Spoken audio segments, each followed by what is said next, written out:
Hello and welcome to Health 2020. I'm Dr. Salom Daoum. South Africa has the biggest HIV epidemic in the world. Now, 7.7 million people, or 1 in every 5 people, live with HIV in our country. In recent years, the country has made enormous strides in prevention, access to care and treatment of HIV. South Africa currently manages the world's largest antiretroviral therapy program. Now, although there have been remarkable successes in the management of HIV and TB in the past 10 years, these gains are threatened by COVID-19. For example, a recent analysis of people receiving public sector healthcare has shown that people with HIV in the Western Cape are about 2.5 times more likely to die of COVID-19 than others. So today we have an expert on HIV to help us unpack all aspects of HIV and how this is affected by COVID-19.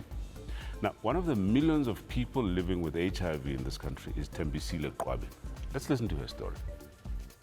I just went to the clinic because I had a sore in my mouth. So this nurse just advised me to take a test because the sore was like, it just kept coming back. I would get antibiotics and then it would just come back again after a few weeks. So she advised me to get an HIV test, so I did. And I waited. While I was waiting, I was kind of numb. I wasn't thinking really much about it. So on the day I got my results, I just laughed because I was like, okay, so it's true, I'm HIV positive. It didn't sink in at the same time. I just laughed it off. At 15 years old, I was already sexually active.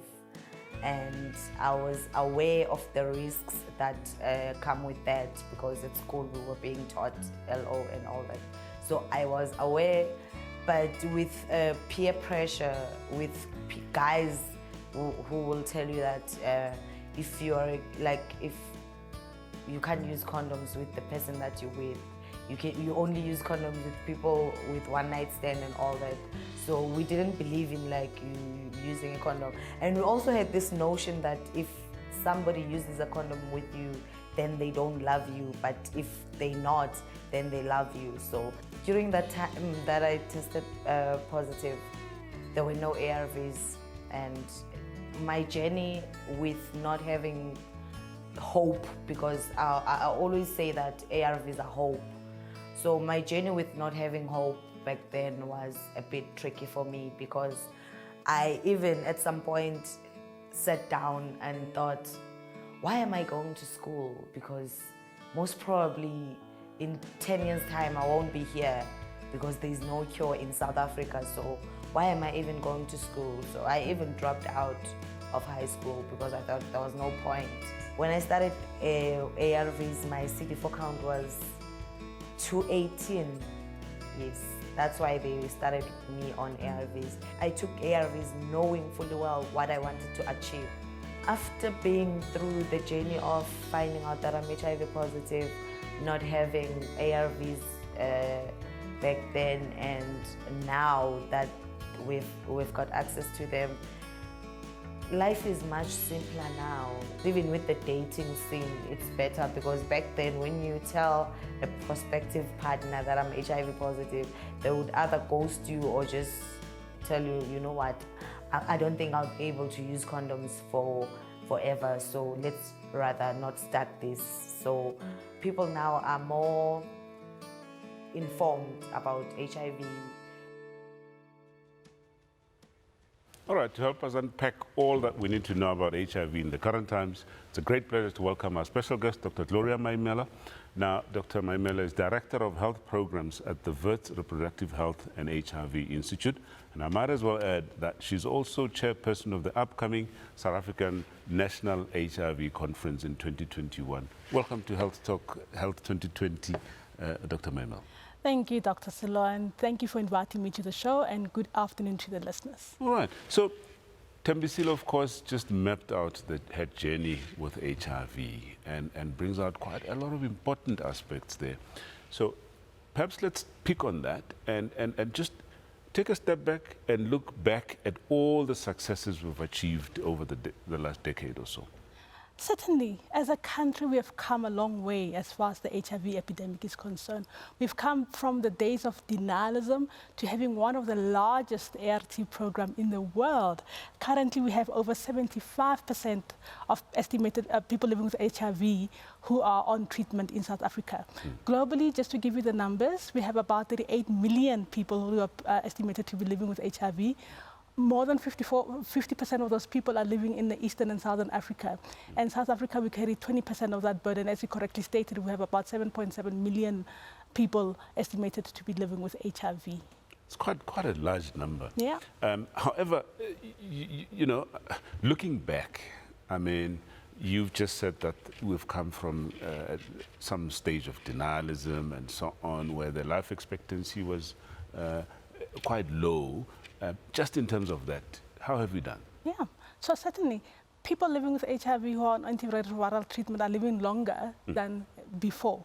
We have reduced the number of new infections over time, although there's a caveat because adolescent girls and young women are still getting infected with HIV, girls like Tembisile. We've almost eliminated mother-to-child transmission of HIV, so babies have been born HIV negative.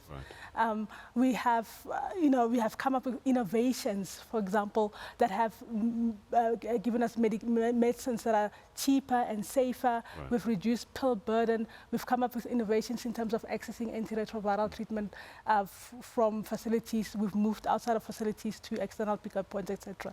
So we've done a lot in terms of, moving the epidemic forward. All right. You mentioned earlier that 75% of people that, are HIV positive are on treatment. Yes. There's the notion of 90-90-90. Can you perhaps just tell us what that means and where we are in terms of those targets? Yeah, so this is a notion that came from the United Nations, and just for countries to monitor their progress towards achieving goals towards eradicating AIDS in the country. As far as we stand in South Africa, over 92% of people living with HIV are now aware of their status, which is great. We've achieved that in the first 90. For the second 90, that for people living on antiretroviral treatment, people living with HIV on antiretroviral treatment, only 75% of those people are on treatment. So there's still challenges in terms of getting people converting people who are aware of the status to being on treatment. And then as far as the third 90 is concerned, it's getting 90% of people to be on treatment. And in South Africa, we're close to 90. So we're doing well, but there's still challenges in making sure that people remain on treatment. All right, of course. Of course, these challenges that you've mapped out, we obviously doing whatever we can to try and improve that. All right. So in these times then of COVID-19, I think that there's been talk that COVID-19 is threatening all of these gains that we've achieved over the years. Let's then look at the relationship between HIV and COVID-19. Yeah. So what we know based on studies is that HIV itself does not necessarily increase the risk of getting COVID-19. However, studies emanating particularly from the Western Cape have shown that people living with HIV have an increased risk of severe disease, particularly people living with HIV having other comorbidities such as diabetes, hypertension, or if they have renal dysfunction or tuberculosis. So being HIV positive then increases the risk of having severe COVID-19 illness or even the risk of death. Particularly that. And those are that is the direct impact of COVID-19 on people living with HIV. The indirect impact is that with COVID-19 came lockdown, and that has threatened the progress that we've made in terms of HIV, in that people were certainly unable to access treatment in facilities. People living with HIV would not go to the clinic for fear of getting COVID-19. For those who try to get to the clinics, they would either be turned away either by authorities on the way to the clinics, or even when they get to the clinics, you have staff who were concerned about getting COVID-19 who would then turn them away from that. And so therefore you had people living with HIV who were not able to access prevention, who were not able to access testing for those who are not aware of the status, and then for those who are already on ART who are unable to access antiretroviral treatment. All right, we'll pick on that story after the break. Now, time for a quick break. When we come back, we'll continue with our discussion on this and, of course, answer your pressing questions on HIV. Please stay with us.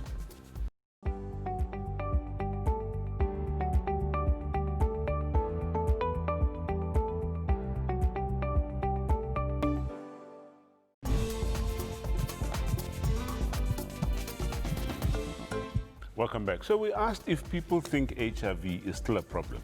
Here's what some of them said. So I don't think HIV is a problem in this country because I think people have found a way to manage and take their pills correctly. But now, ever since e-corona hit, people are more worried about e-corona than HIV. Do I think HIV is still a problem in the country? Yes, I definitely think it is, especially with our youth. A lot of them are having unprotected sex at a very young age and they get into trouble. People that are still under the notion of saying if someone is HIV positive, they don't want to be associated with him or her. Various aspects coming through there, different thoughts. You know, perhaps let's get what your thoughts are. I mean, HIV is still a challenge in this country. HIV is definitely still a challenge, yeah? Right. Especially now that data has shown that about 2,000 adolescent girls and young women are getting infected with HIV every week. It is still a problem. Young girls are engaging in transactional sex still, particularly now with the issues surrounding COVID, with people losing jobs, with food insecurity. People are engaging in risky sexual behavior and therefore still getting infected with HIV. So we definitely cannot afford to lose focus of the HIV epidemic lest we regress and go back to those early days when we had people dying from AIDS-related illnesses. Yeah, talk about that. I mean, let's look at high-risk areas, so to say, or the key populations at risk currently. Yeah. So I've mentioned adolescent girls and young women between the ages of 15 to 24 that are at high risk, that have a higher incidence of HIV compared to young men of the same age. But we also have key populations, for example, sex workers, transgender population, men having sex with men, who also have a high prevalence of HIV. And some of the problems are rooted in access to, or stigma and access to health systems for them to get tested, for them to access pre-exposure prophylaxis, and to access antiretroviral treatment in terms of treatment itself. Okay, so HIV then being a challenge, obviously it's still important for us to talk prevention. Let's stick on that subject of prevention. Yeah. What advice would you give to the general population out there, everybody watching this show, to say, how can we prevent more HIV infections going forward? Okay, so just to say that we have combination approaches, so it's not just a single approach towards prevention. We have we're distributing condoms, and we've heard the myths around condoms that if you use a condom, it means that you're not loved, which is not true. Right. We also have pre-exposure prophylaxis that I've spoken about. Yeah. We also just explain a bit about pre-exposure prophylaxis and who can get that and how do people get that? So South Africa was one of the first countries to roll out pre-exposure prophylaxis back in 2015. Initially, policy, because of the constraints in terms of budget, adolescent girls and young women and key populations had access to pre-exposure prophylaxis. But now we've progressed, and we're also acknowledging that men as well are vulnerable population, and they also will be getting access to pre-exposure prophylaxis. Yeah. So it's a set of tablets that people take to prevent HIV. So it's for HIV negative people who deem themselves to be at risk of HIV would then enroll on pre-exposure prophylaxis. And anybody can get that? And they can get that. All right. Then we hear about post-exposure prophylaxis. What's the difference there? So post-exposure prophylaxis is if we feel that you have exposed yourself to someone who's at risk, who has HIV, or the status may be unknown, and you are concerned, and then you consult and we put you on post-exposure. So you've exposed yourself to HIV, and then you get post-exposure prophylaxis for 28 days after that exposure. All right. And all of these can be obtainable from the healthcare professional? From public and private health. All right. Let's quickly then talk about treatment. I mean, the reality is that you still have people. We've mentioned that 7.7 million people on treatment or living with HIV at least. Your advice to those that are on treatment currently? My advice to people on treatment is that stay on treatment. It is life-saving treatment. Yeah. So make sure that you get your treatment from the clinics. Make sure you take your treatment as prescribed by your clinician. do not stay at home and say that you cannot access treatment. Make sure you do whatever it takes to get to the clinics and get treatment. We've made things a lot easier in that, you know, we can enroll you in services that are outside the clinic. So people can go to a Clicks or a Discam, for example, to access antiretroviral treatment from there. So it is easier now. And so all you have to do is make sure that you get there to access treatment and stay on treatment. And you can still stock up? For how long can you get, you know, treatment? So generally, clinics will issue 3 months supply of treatment that you can keep at home. But now we're trying to get people out of the clinics as much as possible. Besides, it's inconvenient for people to keep going back to the clinic. So now guidelines are that you can even get treatment up to 6 months. All right. Then that way you only have to go to the clinic twice a year. All right. We've received some questions over the last week. Let's go to the first question. I have been on ARVs for the last 10 years. Should I be infected with COVID? Will my ARVs protect me? So being on antiretroviral treatment will boost your immune system in a way that your immune system is almost similar to someone who's HIV negative. But that will not prevent you from getting COVID, because HIV negative people can also get COVID. Yeah. So yes, being on ARVs is good for you, but it will not protect you from getting COVID. All right, let's go to the next question. I think that may be related to the first one. This is Khalid saying, can antiretroviral therapy be used to treat COVID-19? So there are studies in progress. One of them is called the Solidarity trial that are looking into the effect of antiretroviral treatment on COVID-19. We still don't have answers to that. We're still waiting, and as soon as we know, but we will wait to hear. All right, so for now we stick with what you know. Yes. There's treatment for HIV, there's treatment for COVID-19. Okay. The next question that we have is from Alison, who's asking, if I'm already infected with HIV, is my body now immune to being infected by other serious viruses like the coronavirus? This is the one that I thought is related to the first one, about the immune system. Yeah? Yeah, so as I've mentioned before, you are still at risk of getting COVID-19, so you should practice safe measures, just like everyone else, to make sure you do not get COVID-19. All right, okay, let's go on to the next question. I think this is the last one from Anonymous. I'm battling with itchy sores all over my body since my ART was changed to a white container Odimin. Now this causes me to lose self-confidence, and I've also lost a lot of weight since going on this treatment about 5 years ago. So a number of things coming out of here that talk to treatment, side effects of treatment, you know, whether or not this affects, you know, compliance or adherence to treatment and so on, effect on the mental condition. But perhaps you want to comment on this, whether or not, you know, is this something common that's commonly seen? Yeah, so certainly this is a very important question because it impacts, as you said, on adherence to treatment. Yeah. So Odimin itself is a 3-in-1 combination. There's 3 different drugs in Odimin, and any one of them could give you, you know, side effects, as in rash. Yeah. So it is very important that we get that checked. But most importantly, the fact that Anonymous here has been losing weight for a period of time, that is of concern because there could be other underlying infections such as TB that could be causing that. So it's very important for her to go to the nearest clinic and get checked, make sure that we exclude other opportunistic infections, and then obviously manage the side effects in terms of the rash. Because yes, especially for young women, having a rash that could impact on your self-esteem, and you get people saying that I'd rather not because of that. So it's important that you get that checked out, but again, it's important that people stay on treatment to make sure that the immune system remains intact. Right. I mean, the bit about losing confidence, what are your thoughts there? Could it be because of the loss of weight? Could it be the side effects? Because of the rash, could be because of the loss of weight, and it's important that you go for counseling to make sure that, you know, we sort of to promote adherence. But we need to manage the problems themselves. We need to manage the rash. We need to manage the loss of weight, but we also need to address issues around self-confidence as well. Yeah. Well, Dr. Gloria Maimela, it's been such a pleasure chatting to you. Thank you so much for your time. Thank you again. All right. Time for another quick break. Now, when we come back, we'll summarize the important things you should know about HIV. Please stay with us.